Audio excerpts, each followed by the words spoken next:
Hello guys, world of ട്രഡീഷൻ്റെ മറ്റൊരു വീഡിയോയിലോട്ട് എല്ലാവർക്കും സ്വാഗതം. ഞങ്ങൾ ഇന്ന് ഫാമിലിയായിട്ട് ബാംഗ്ലൂർ നിന്ന് ചുറ്റിക്കറങ്ങാൻ തീരുമാനിച്ചിരിക്കുകയാണ്. ബാംഗ്ലൂർ ഇപ്പോൾ വന്നിട്ട് ഏകദേശം 2 കൊല്ലം ആവാറായെങ്കിലും ബാംഗ്ലൂർ ഞങ്ങൾ അധികം എക്സ്പ്ലോർ ചെയ്തിട്ടില്ലായിരുന്നു. സോ ഇന്ന് ഞങ്ങൾ ബാംഗ്ലൂർ സിറ്റി മൊത്തത്തിലൊന്ന് എക്സ്പ്ലോർ ചെയ്യാൻ തീരുമാനിച്ചിരിക്കുകയാണ്. സോ അതിനായി കർണാടക RTC നൽകുന്ന ബാംഗ്ലൂർ ദർശിനി എന്ന ഒരു ടൂർ പാക്കേജാണ് ഞങ്ങൾ ചൂസ് ചെയ്തിരിക്കുന്നത്. സോ ബാംഗ്ലൂർ RTCയുടെ ഈ സർവീസിനെ പറ്റി പറയുകയാണെങ്കിൽ ഇത് ബാംഗ്ലൂർ സിറ്റി മൊത്തം ചുറ്റിക്കാണിക്കുന്ന ഒരു സർവീസാണ്. മെയിൻലി 10 പ്ലേസസ് ആണ് ഇതിൽ ഇൻക്ലൂഡ് ചെയ്തിരിക്കുന്നത്. ഈ സർവീസിനായി ഒരാൾക്ക് അവർ ഈടാക്കുന്നത് 466 റുപ്പീസാണ്. ഇതിനെ കൂടാതെ ഓരോ പ്ലേസിലെയും എൻട്രി ചാർജ് സെപ്പറേറ്റ് ആയി വരും. ഈ സർവീസ് സ്റ്റാർട്ട് ചെയ്യുന്നത് കെമ്പഗോഡ ബസ് സ്റ്റാൻഡിൽ നിന്നാണ്, മജസ്റ്റിക് ബസ് സ്റ്റാൻഡിൽ നിന്നാണ്. സോ അങ്ങനെ ഞങ്ങൾ കാലത്ത് ഞങ്ങളുടെ യാത്ര തുടങ്ങി ഇപ്പോൾ മജസ്റ്റിക് ബസ് സ്റ്റാൻഡിൽ എത്തിയിരിക്കുകയാണ്. സോ മജസ്റ്റിക് ബസ് സ്റ്റാൻഡിൽ നിന്നുള്ള BMTC ബസ് സ്റ്റാൻഡിൽ നിന്നുള്ള കാഴ്ചകളാണ് ഈ കാണുന്നത്. സോ ഞങ്ങൾ നേരത്തെ തന്നെ എത്തിയിരുന്നു, കുറച്ച് നേരം വെയിറ്റ് ചെയ്തു. 8:45 നമ്മുടെ ഈ യാത്ര ആരംഭിക്കുന്നത്.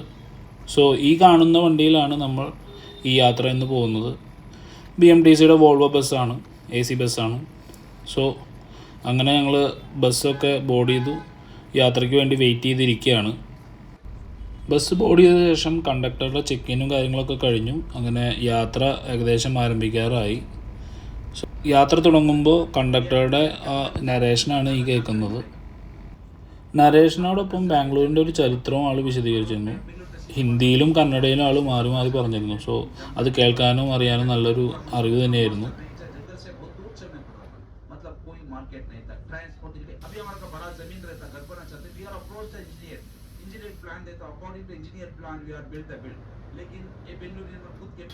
അങ്ങനെ കുറച്ച് നേരത്തെ ബസ് യാത്രയ്ക്ക് ശേഷം ഞങ്ങളുടെ ഫസ്റ്റ് ഡെസ്റ്റിനേഷനായ ഇസ്കോൺ ടെമ്പിളിൽ എത്തിയിരിക്കുകയാണ്. ഇസ്കോൺ എല്ലാവർക്കും അറിയുന്ന പോലെ കൃഷ്ണ ഡിവോട്ടീസിൻ്റെ ഒരു മെയിൻ അട്രാക്റ്റീവ് പോയിൻ്റാണ് ഇസ്കോൺ ടെമ്പിൾ. സോ നമുക്ക് ഇസ്കോൺ ഒന്ന് കണ്ടുവരാം. ഓക്കെ.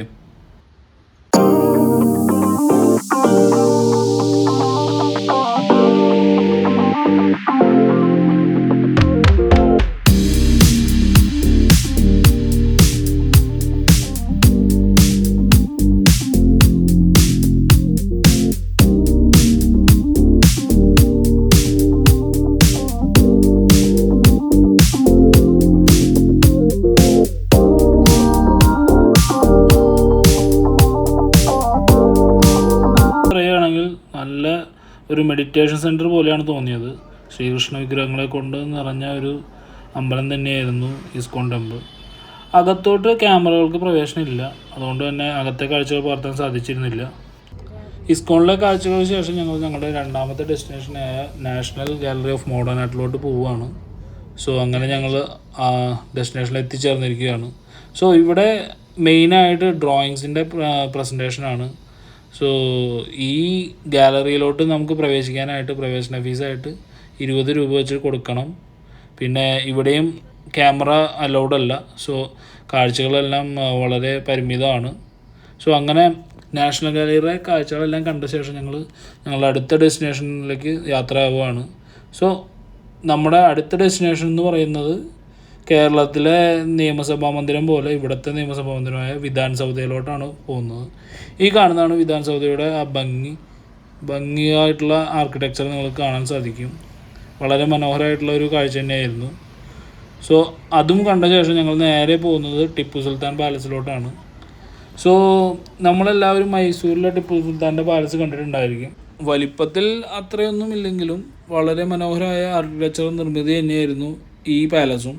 സോ നമുക്ക് ഈ പാലസ് ഒന്ന് മൊത്തത്തിൽ കണ്ടുവരാം.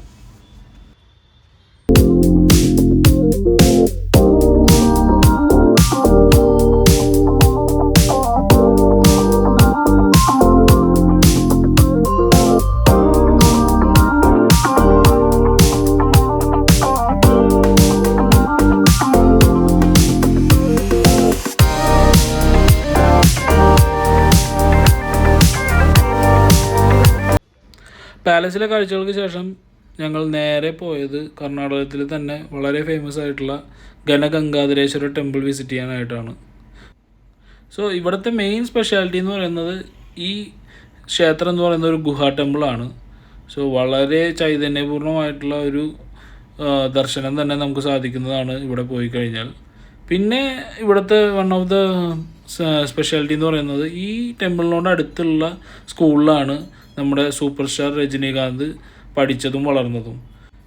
അതിൻ്റെ സ്മരണയ്ക്കായിട്ട് അദ്ദേഹത്തിൻ്റെ ഫോട്ടോ വെച്ചിട്ടുള്ള ഒരു ബോർഡും നമുക്കവിടെ കാണാൻ സാധിക്കും. അതിനുശേഷം ഞങ്ങൾ നേരെ പോയത് ബിഗ് ബുൾ ടെമ്പിൾ വിസിറ്റ് ചെയ്യാനായിട്ടാണ്. പേര് പറയുന്നത് പോലെ തന്നെ അതൊരു വലിയ നന്ദി പ്രതിഷ്ഠയുള്ള ഒരു അമ്പലമാണ്. സോ അങ്ങോട്ട് നമ്മൾ പോവുകയാണ്. സോ ഈ ചെറിയൊരു കയറ്റം കയറി വേണം ബിഗ് ബുൾ ടെമ്പിളിലോട്ട് പോകാനായിട്ട്. സോ ബിഗ് ബുൾ ടെമ്പിൾ സന്ദർശിക്കുന്നതിന് തൊട്ട് മുന്നായിട്ട് നമുക്കൊരു വിഘ്നേശ്വരൻ്റെ കോയിലും അവിടെ തന്നെ ഉണ്ട്. ഇവിടുത്തെ ഒരു ഐതിഹ്യം എന്ന് പറയുന്നത് ഒരു കർഷകനാൽ സ്ഥാപിക്കപ്പെട്ട, അതായത് കർഷകനാൽ പ്രതിഷ്ഠിക്കപ്പെട്ട ഒരു നന്ദി വിഗ്രഹമാണ്.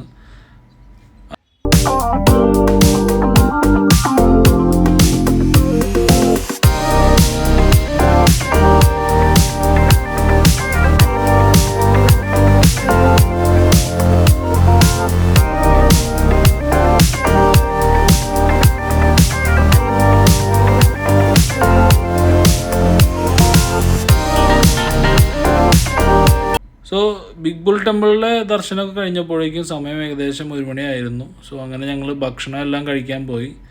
സോ ലഞ്ചിന് ശേഷം ഞങ്ങൾ നേരെ പോകുന്നത് സിൽക്ക് എംപോറിയത്തിലോട്ടാണ്, കർണാടക സിൽക്ക് എംപോറിയത്തിലോട്ടാണ്. So where we can make the purchases. അവിടെയാണ് നമുക്ക് ഡ്രസ്സുകൾ, അതുപോലെ ഹാൻഡിക്രാഫ്റ്റ് ഐറ്റംസ് അതെല്ലാം പർച്ചേസ് ചെയ്യാനുള്ള സൗകര്യമുണ്ട്. സോ നമ്മുടെ ഗ്രൂപ്പിൽ കുറേ പേര് പർച്ചേസ് ചെയ്തിരുന്നു, കുറേ പേര് പോയി കണ്ടു പോന്നു.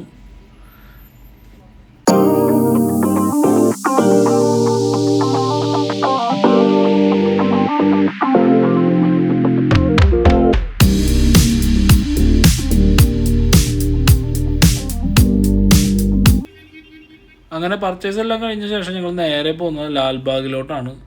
ലാൽബാഗ് എല്ലാവർക്കും അറിയുന്ന പോലെ തന്നെ കർണാടകത്തിലെ വളരെ പ്രശസ്തമായിട്ടുള്ള ഒരു ബൊട്ടാനിക്കൽ ഗാർഡനാണ്. സോ അങ്ങനെ ലാൽബാഗിലോട്ട് ഞങ്ങൾ കടക്കുകയാണ്. ലാൽബാഗിനെ കുറിച്ച് പറയുകയാണെങ്കിൽ ഇതൊരു ബൊട്ടാനിക്കൽ ഗാർഡനാണ്. ആൻഡ് എൻട്രി ഫീസ് വരുന്നത് ഒരാൾക്ക് 50 റുപ്പീസാണ്. സോ ഇതൊക്കെ നമ്മൾ സെപ്പറേറ്റ് പേ ചെയ്യണം. സോ അങ്ങനെ ഞങ്ങൾ ലാൽബാഗിലെ കാഴ്ചകളെല്ലാം കാണാൻ പോവുകയാണ്.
ഈ കാണുന്നതാണ് ലാൽബാഗിലെ വളരെ പ്രധാനപ്പെട്ട ഒന്നായ ഗ്ലാസ് ഹൗസ്.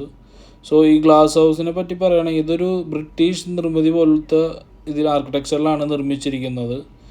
പിന്നെ പറയുകയാണെങ്കിൽ ഇയർലി 2 ടൈംസ് ഇത് പൂക്കൾ കൊണ്ട് ഫുള്ള് അലങ്കരിക്കുന്നതാണ്. മെയിൻലി റിപ്പബ്ലിക് ദിനത്തോടനുബന്ധിച്ചും പിന്നീട് സ്വാതന്ത്ര്യത്തോടനുബന്ധിച്ചുമാണ് ഇവിടെ ഫ്ലവർ ഷോ നടക്കുന്നത്. ആരെങ്കിലും ലാൽബാഗ് വിസിറ്റ് ചെയ്യാൻ ആഗ്രഹിക്കുന്നുണ്ടെങ്കിൽ ഈ 2 ടൈമിൽ, അതായത് റിപ്പബ്ലിക് ഡേക്ക് മുന്നേ 10 ദിവസം മുൻപും അല്ലെങ്കിൽ സ്വാതന്ത്ര്യത്തിന് ഒരു 10 ദിവസം മുൻപും വന്ന് വിസിറ്റ് ചെയ്യുന്നത് വളരെ നല്ലതായിരിക്കും.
ലാൽബാഗിലെ കാഴ്ചകൾക്ക് ശേഷം ഞങ്ങൾ നേരെ പോയത് Visvesvaraya museum and Cubbon park.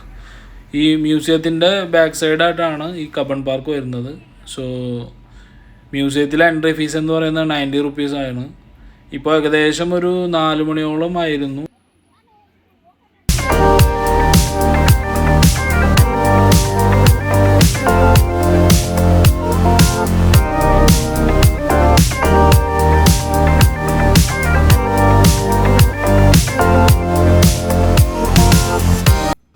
മ്യൂസിയത്തിലെ കാഴ്ചകൾക്ക് ശേഷം നിങ്ങൾ നേരെ പാർക്കിലോട്ട് കടന്നിരിക്കുകയാണ്. വളരെ മനോഹരമായിട്ടുള്ള പാർക്ക് തന്നെയായിരുന്നു കബൺ പാർക്ക്. സോ വളരെയധികം നമുക്ക് വൈകുന്നേരങ്ങളെല്ലാം പോയിരുന്ന് എൻജോയ് ചെയ്യാൻ പറ്റിയ ഒരു സ്ഥലം തന്നെയാണ് കബൺ പാർക്ക് എന്ന് പറയുന്നത്. പാർക്കിനെ കൂടാതെ അവിടെ ഒരു ചിൽഡ്രൻസിന് വേണ്ടിയുള്ള ഒരു പ്ലേ ഏരിയയും സെപ്പറേറ്റ് തന്നെയുണ്ട്. അതിലോട്ട് പ്രവേശിക്കാൻ പ്രവേശന ഫീസുമുണ്ട്. സോ കബൺ പാർക്കിലെ കാഴ്ചകളൊക്കെ നമുക്കൊന്ന് കണ്ടുവരാം.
അങ്ങനെ ട്രിപ്പിലെ എല്ലാ കാഴ്ചകളും കണ്ട് ഞങ്ങൾ സാവധാനം വീട്ടിലോട്ട് മടങ്ങാണ്.